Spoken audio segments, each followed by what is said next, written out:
Alexander County. County in the Piedmont of North Carolina until 1:30 a.m. Eastern Daylight Time.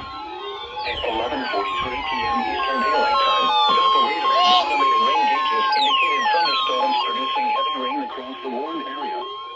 Between 1.5 and 2.5 inches of rain have fallen. Additional rainfall amounts of 0.5 I kind of to 2 expected inches that are too, possible in the warned area. GSP. Flash flooding is ongoing or expected to begin shortly. Hazard, flash flooding caused by Thunderstorms, yes sir. Source, radar and automated gauges.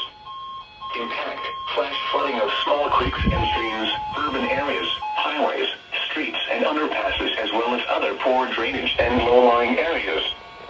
Some locations that will experience flash flooding include Taylorsville, Stony Point, Love Valley, Lookout Shoals Lake, Lake Hickory, Hidden Height, Vashti, Scotts, Millersville, and Union Grove. Continue to be wary of developing flooding and possibly road closures around Greater Taylorsville. Flooding of low-lying areas from Hidden Height to Love Valley may also develop. This includes the Highway 64 corridor and the headwaters of select tributaries in western Iredell County. Turn around, don't drown when encountering flooded roads.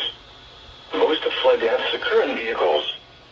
Be especially cautious at night when it is harder to recognize the dangers of flooding.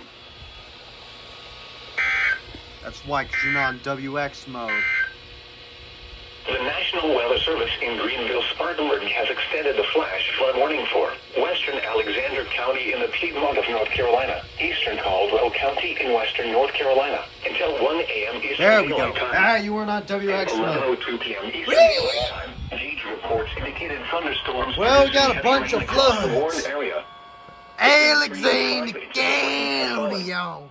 Additional rainfall amounts of 0.5 to 1 inch are possible.